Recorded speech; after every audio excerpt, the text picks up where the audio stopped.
Assalamualaikum warahmatullahi wabarakatuh. Bismillahirrahmanirrahim. Alhamdulillahirabbil alamin. Wassalatu wassalamu ala asyrafil anbiya'i wal mursalin Sayyidina Muhammadin wa ala alihi wa ashabihi ajma'in. La hawla wa la quwata illa billahil aliyyil azim. Amma ba'du. Para pemirsa, para pencari ilmu Allah Subhanahu wa taala, pencinta ilmu Allah Subhanahu wa taala. Alhamdulillah, di siang hari ini kita bisa bertemu kembali di dalam pembahasan sebuah kajian kitab fikih Fathul Mu'in, yang mana di dalam video yang telah lalu kita membahas tentang bagaimana cara mengqadha sholat yang tertinggal, baik tertinggal karena udzur atau karena tidak udzur. Untuk hari ini kita akan lanjutan dari masalah mengqadha sholat, lalu kemudian kita meneruskan pembahasan masalah-masalah yang lain yang masih berkenaan tentang qadha sholat atau qadha sholat. Mudah-mudahan apa yang kita lakukan di hari ini dan seterusnya, kita semua mendapatkan barokah rahmat dari Allah Subhanahu wa taala dan mendapatkan tambahan ilmu untuk kita semua. Amin ya rabbal alamin. Bismillahirrahmanirrahim. Tanbihun, peringatan. Man mata alaihi salatu fardin lam tuqda wa lam tubda anhu. Man mata, man sapane wong mata kang mati sapa man, wa alaihi lan wajib ing atase man apa salatu fardin, salat fardu. Barang siapa yang meninggal dunia sementara dia mempunyai kewajiban sholat fardu yang belum dikerjakan karena mungkin sakit dan lain sebagainya, kemudian meninggal dunia, lam tuqdo, maka dia tidak wajib mengqadha sholatnya. Walam tubda anhu, dan tidak wajib pula untuk dibayarkan fidyah atas sholat yang ditinggalkan di masa hidupnya. Artinya orang yang meninggal dunia dan dia masih mempunyai tanggungan sholat belum dikerjakan di masa hidupnya, maka dia tidak diwajibkan untuk mengqadha maupun tidak diwajibkan untuk membayar fidyah atas sholat yang tidak dikerjakan di masa hidupnya. Akan tetapi para pemirsa, hal ini berlainan pendapat dengan pendapatnya Imam Asy-Syafi'i. Ini dikemukakan oleh Al-Ibadi. Imam Asy-Syafi'i mengatakan, wa fi qaulin, dan di dalam pendapat Imam Syafi'i, innaha tuf'alu anhu awsa biha amla. Inna astoni sholat iku tuf'alu dilakoni apa sholat anhu saking mayit, awsa wasiat sapa mayit biha kelawan sholat, amla apa toh ora wasiat. Pendapat Imam Asy-Syafi'i mengatakan bahwa tetap sholat yang ditinggalkan di masa hidupnya bagi orang yang mati itu tetap diqadha, baik dia semasa hidupnya wasiat ataupun tidak. Jadi tetap wajib diqadha sholat-sholat yang ditinggalkan. Masih punya sholat fardu yang belum dikerjakan, maka ketika mati sholat yang belum dikerjakan di masa hidupnya ini tetap wajib diqadha. Hakahu ibadi anis Syafi'i li khabarin bihi. Ini dikemukakan oleh Al-Ibadi, pendapat dari Imam Asy-Syafi'i. Pendapat ini berkaitan sesuai dengan hadis Rasulullah Sallallahu Alaihi Wasallam, di mana sholat orang yang mati ini tetap wajib dikodok bagi atau dikodok oleh ahli warisnya. Wa fa'ala bihi as-subki an ba'di aqaribihi. Wa fa'ala lan agawe bihi kelawan kodok sapa as-subki Imam Subki an ba'di aqaribihi saking setengah pira-pira kerabate Imam Subki. Hal ini pernah dilakukan oleh Imam Subki, bahwa Imam Subki pernah mengkodok salah satu kerabatnya yang meninggal dunia, mengkodok sholat yang tidak sempat dikerjakan oleh sang mayit di masa hidupnya. Lalu sholat-sholat yang masih belum sempat dikerjakan oleh mayit ini dikodok seluruhnya oleh Imam As-Subki. Wa yu'maru. Lalu kemudian para pemirsa yang hormati, mengenai masalah kodok ini sudah tuntas kita bahas.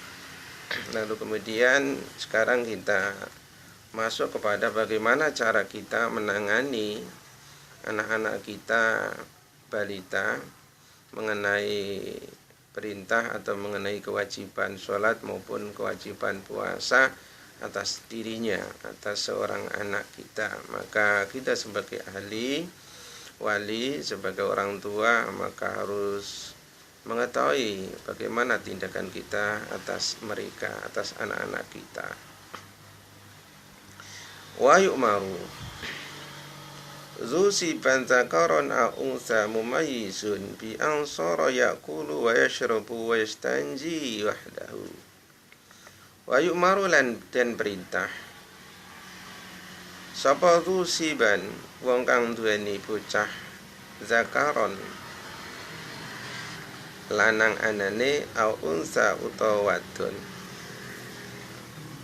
mumayyizun kang wis mumayyiz, kang wis pinter, bi ansara kelawan nyinto dadi sapa siban, sapa bocah iku yaqulu alimangan sapa siban, wa yashrabu lan minum sapa siban, wa yastanjilan bebersih sapa siban wahdahu hale awake dhewene siban. Ayajibu ala kullin min abawaihi in ala sumal wasi. Tegese wajib ala kulin ing atase saben-saben wong siji min abawahi saking mak bapae siban, wain ala lan senajan sak pendhuwur sumal wasi nuli wong kang wasiat. Ala maliki roki ing atase wong kang miliki bocah ayak murahu ing nyenta perintah sapa malik ing siban biha kelawan salat ay salat tegese salat walau qodaan lan senajan salat qodok wa bi jami'i surutiha lan kelawan sekabehane pira-pira syarate salat li sab'in kaduwe umur 7 ay ba'da sab'in tegese sawise umur 7 minasinin asangi pira-pira taun ay inda tamamiha tegese nalika sempurnane 7 tahun. Wa immayyaza lan senajan wis pinter sapa siban qablaha sadurunge sab'i sinina. Bapak pemirsa yang saya hormati, maksud dari makalah ini adalah wa yu'maru zu siban zakaron a'unsa. Orang atau anak kecil, anak balita, zakaron ausa, baik itu laki maupun perempuan, anak masih kecil, anak kita yang masih balita, maka hukumnya tetap diperintah. Mumayyizun, asalkan anak kecil ini sudah mumayyiz, sudah pinter, sudah pandai. Bi ansara yaqulu yashrabu yastanji wahda. Tanda-tanda kepintaran dari anak kita adalah ketika makan, minum, bersuci dari setelah membuang air itu dengan sendirinya, makan dengan sendirinya, minum dengan sendirinya, bersuci setelah membuang hadas besar, ya juga dengan sendirinya. Ini adalah tanda-tanda anak yang telah pandai. Maka anak seperti ini, yang disifati seperti ini, atas orang tuanya wajib memerintahkan kepada mereka, sudah mempunyai kewajiban untuk menjalankan ajaran, menjalankan syariat agama Islam. Maka ayajib ala kulin min abawahi wa in ala sumal wasi, maka kewajiban atas anak-anak kita yang sudah mumayyiz, sudah bisa makan minum, bersuci dengan sendirinya, dengan sendiri, maka kewajiban bagi salah satu dari kedua orang tua, kemudian di atasnya kakek nenek, kemudian orang-orang yang diwasiati untuk memelihara si anak ini masing-masing, itu mempunyai kewajiban untuk memerintahkan, untuk menyuruh anak tersebut, untuk apa? Untuk menjalankan sholat dan juga menjalankan puasa. Wa alal maliki raqi ayamurahu biha. Jadi orang-orang yang mempunyai, yang memiliki anak balita, kewajiban atas dia, atas wali untuk memerintahkan si anak balita, anak-anak baik laki maupun perempuan yang sudah mumayyiz, yang sudah pandai, itu mempunyai kewajiban untuk memerintahkan mereka untuk menjalankan sholat biha, untuk menjalankan sholat apabila umur mereka, umur anak-anak yang mumayyiz itu sudah berumur sempurna 7 tahun ke atas. Apabila mereka masih berumur 7 tahun ke bawah, maka masih belum ada perintah untuk yukmar, belum ada perintah untuk menjalankan sholat ataupun puasa. Ketika umur sempurna 7 tahun sampai ke atas, maka mereka punya kewajiban untuk menjalankan sholat maupun puasa, dan itu juga mempunyai kewajiban atas salah satu dari kedua orang tuanya, kakek neneknya, atau orang-orang yang mempunyai wasiat untuk memelihara mereka, diwasiati untuk menjaga anak-anak atau menjaga anak balita yang sudah mumayyiz, juga mempunyai kewajiban untuk memerintahkan mereka, para anak-anak, menjalankan sholat. Wa imma yaza qablaha, walaupun anak yang berumur 7 tahun, sempurna 7 tahun, itu masih belum mumayyiz, belum pandai, belum bisa makan sendiri, belum bisa minum, bersuci sendiri, akan tetapi umurnya sudah 7 tahun ke atas, maka dia tetap diwajibkan untuk sholat. Ataupun sebaliknya, dia sudah mumayyiz, sudah pinter, sudah bisa makan minum sendiri, akan tapi umurnya masih belum mumayyiz atau di bawah sedikit dari 7 tahun, maka dia juga diwajibkan untuk mengerjakan sholat. Jadi ciri-ciri anak yang sudah diperintahkan, sudah waktunya diperintahkan untuk mengerjakan sholat apabila sudah mumayyiz, walaupun belum berumur 7 tahun, 7 tahun ke bawah, 6 tahun ke atas, masih belum sempurna 7 tahun secara sempurna, tapi dia sendiri sudah mumayyiz, maka dia sudah ada perintah menjalankan sholat. Atau dia sudah berumur 7 tahun ke atas, sempurna 7 tahun ke atas, akan tapi dia belum mumayyiz, ini juga punya kewajiban untuk diperintahkan untuk mengerjakan sholat. Wayam bagi ma'asyigatil amri at-tahdid, wayam bagi lan sayukjum ma'asyigatil amri, serta bersamaan barengan perintah apa adat itu pengancam kekerasan. Jadi bagi seorang wali atau orang tua di dalam memerintahkan anaknya ini diadakan sedikit ancaman kekerasan, bukan kekerasan fisik yang sampai melukai, membahayakan, bukan, ada ancaman disertai ancaman. Jadi ketika misal dia atau mereka tidak mau diperintah untuk sholat, diancam, dipukul, atau katakan dijewer dan sebagainya. Bukan ancaman semacam pukulan yang sangat melukai, bukan.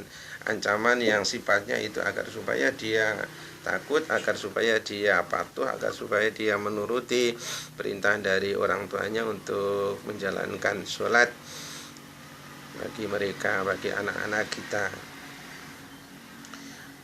Caranya adalah wa yutrabu turban ghaira mubarihin wujuban mimman dzukira 'alaiha. Wa yutrabu lan den pukul sapa siban dorban kelawan pukulan ghaira mumarihin kelawan liyane kang natoni wujuban hali wajib mimman sangi wong dzukira kang den tutur apa man alaihi ing atase salat.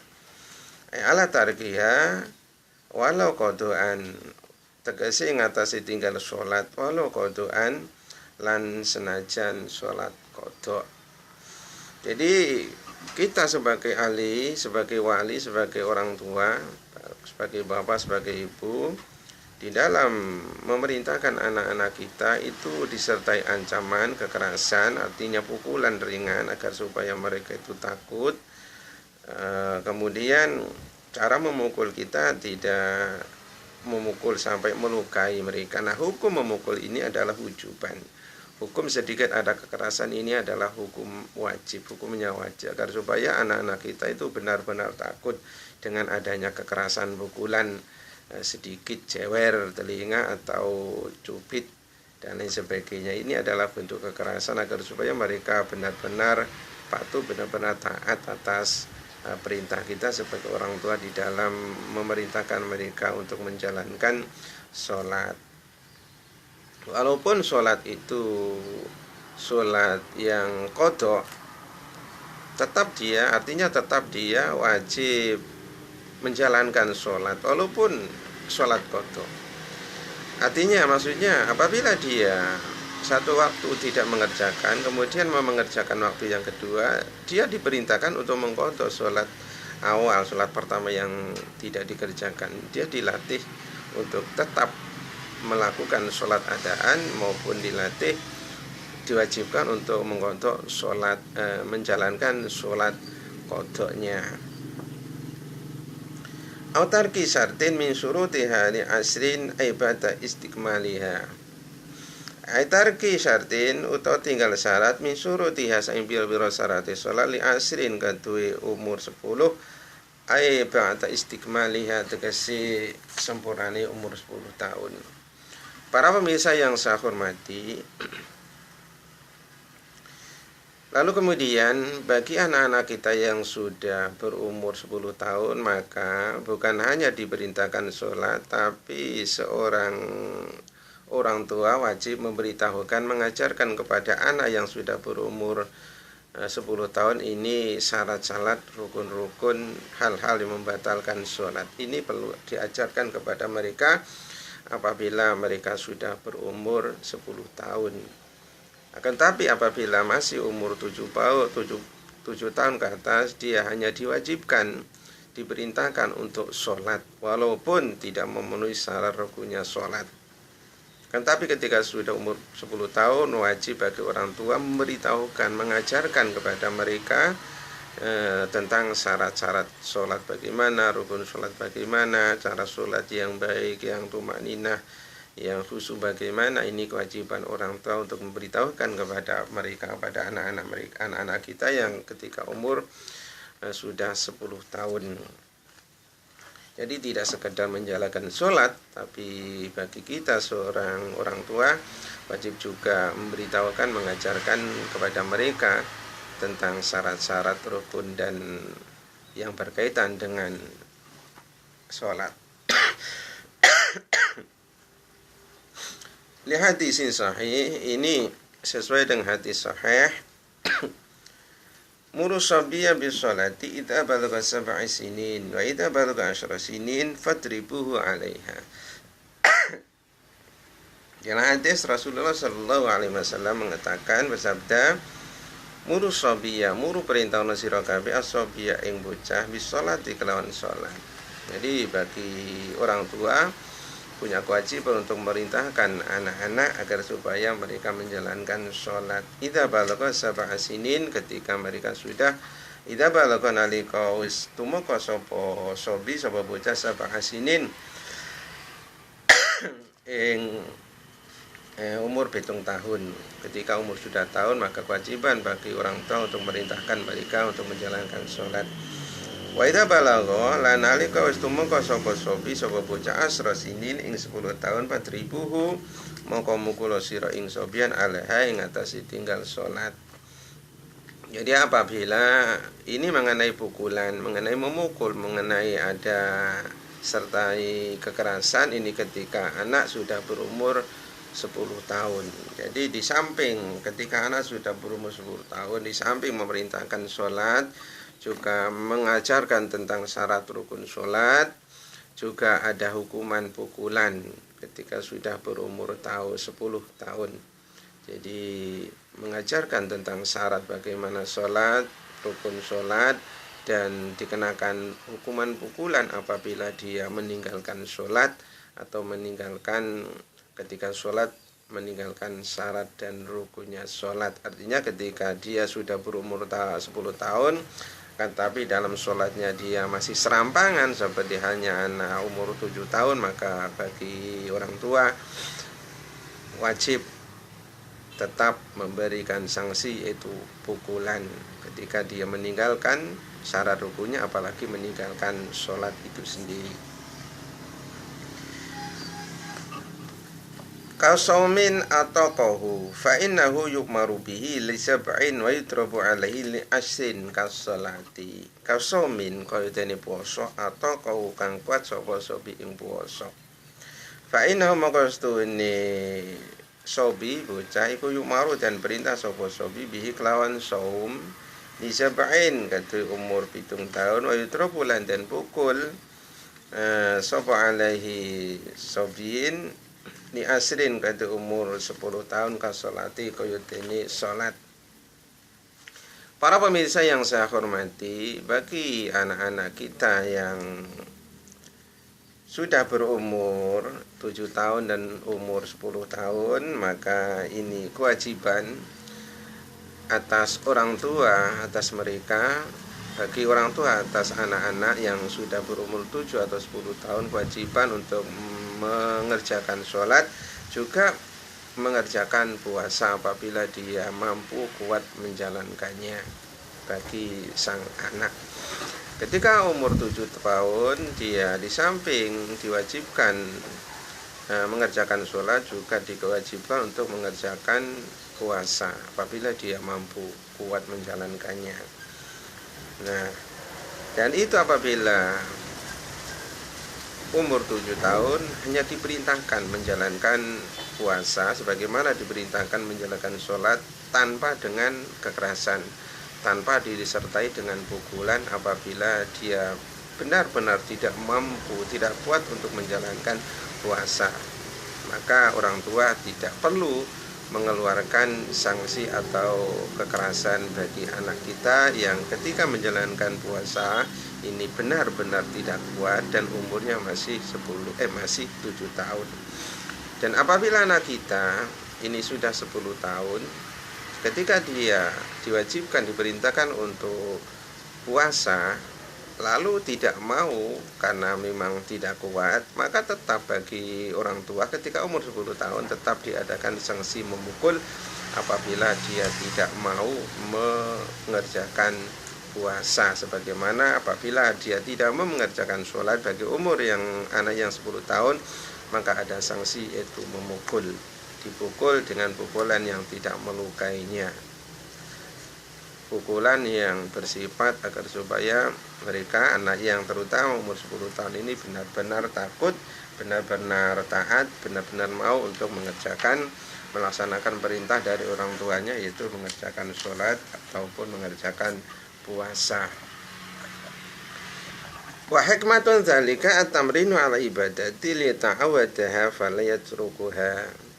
Para pemirsa yang saya hormati, wa hikmatu dzalika utai hikmah mengkono-mengkono salat, ngelakoni salat lan puasa iku atamrinu latihan alal ibadati ngatas ibadah. Ya ta'awadah supaya jadi biasa sapa sobi ing ibadah, fala yatrukuha mongko ninggal sapa sobiyun ing ibadah. Hikmah dari kita sebagai orang tua untuk menyuruh merintahkan anak-anak kita untuk sholat, menjalankan sholat maupun puasa, dipukul ketika mereka sudah 10 tahun ketika tidak mau mengerjakan sholat atau puasa. Maka hikmah dari itu semua adalah agar supaya ini menjadi latihan bagi mereka, bagi anak-anak kita, sebagai latihan, sebagai kebiasaan agar supaya berlatih untuk membiasakan ibadah. Nah, sehingga mereka tidak meninggalkan ibadah baik sholat maupun puasa. Jadi kita selalu diperintahkan oleh Rasulullah Shallallahu Alaihi Wasallam untuk memerintahkan anak-anak kita ketika umur 7 tahun dan umur 10 tahun, dan ketika umur 10 tahun diadakan atau disertakan di dalam perintah itu pukulan apabila tidak mau mengerjakan atau meninggalkan. Ini hikmahnya agar supaya menjadi kebiasaan atas anak-anak kita, biasa untuk selalu beribadah. Karena biasa kita latih, kita perintah sehingga menjadi kebiasaan mereka untuk selalu beribadah, maka kemungkinan besar mereka tidak bisa untuk meninggalkan ibadah baik sholat maupun puasa. Tidak bisa meninggalkan karena sudah menjadi kebiasaan atas mereka, atas anak-anak kita, karena sudah kita perintah, selalu perintah, kita pukul apabila berumur 10 tahun kalau meninggalkan puasa maupun meninggalkan sholat. Wa bahatha adra'ayu fi kinin shagirin kafirin tataka bi syahadataini annahu yu'maru nadban bis sholati was shaumi. Wa habasalan bahas sapa al-adra Imam Azra'i fi kinin ing dalam budak shagirin kang cilik kafirin kang kafir nataka kang wis ngucap sapa kinin shagirin kafirin bi syahadataini kalawan syahadat loro. Anahu setuhune kinin budak iku yuk marudin perintah sapa kinin budak nedepan hali sunat bisolat dikalan solat wa lan puasa. Para pemirsa, para pendengar yang saya hormati, Imam Al-Adra'i membahas tentang masalah anak budak yang kecil, anak budak kecil. Jadi seorang budak akan tetapi masih kecil, masih berumur 7 atau 10 tahun sudah menjadi budak. Seorang anak budak masih kecil, orang kafir. Jadi kafir. Jadi katakan budak ini kecil tapi dia keturunan kafir, masih kafir artinya masih belum sempurna di dalam keislamannya, artinya masih belum masuk Islam secara utuh. Akan tapi dia sudah mengucapkan 2 kalimat syahadat. Nataka bi syahadataini, nataka ngucap sapa kinin syagirin kafirin, budak kecil yang masih dalam keadaan kafir, akan tapi dia pernah sudah mengucapkan 2 kalimat syahadat. Maka bagaimana hukumnya masalah ini? Imam Al-Adra'i membahas tentang masalah ini. Bagi budak kecil yang kafir, akan tapi dia pernah mengucapkan 2 kalimat syahadat, maka hukumnya adalah annahu yu'maru nadban bis sholati was shaum. Anustune budak iku yu'maru den perintah nadban halis sunat bis sholati kelan salat was shaum lan puasa. Bagi anak budak kecil yang masih kafir, akan tapi dia pernah mengucapkan 2 kalimat syahadat, syahadat la ilaha illallah, syahadat anna Muhammadar Rasulullah, maka Imam Adra'i membahas anak ini diwajibkan, diperintahkan, akan tapi perintah ini, kewajiban ini adalah hukumnya sunnah, bukan kemudian perintah ini disertai pukulan, mukul, tidak. Sunnah memerintahkan kepada dia untuk mengerjakan sholat maupun mengerjakan puasa. Jadi perintah bagi anak kecil, budak kecil dan kafir, tetapi dia pernah mengucapkan 2 kalimat syahadat, maka hukum perintah ini adalah sunnah, bukan menjadi wajib seperti hanya kita memerintahkan kepada anak kita. Jadi kalau kita memerintahkan kepada anak kita yang umurnya sudah mumayyiz, anaknya sudah mumayyiz 7 tahun atau 10 tahun, maka hukum merintah kepada mereka adalah wajib. Tetapi bagi anak budak kecil ini kafir, akan tapi sudah membaca 2 kalimat syahadat, maka hukum memerintahkan kepada dia untuk menjalankan sholat maupun puasa itu hukumnya nadban, hukumnya sunnah, bukan wajib. Yuhatsu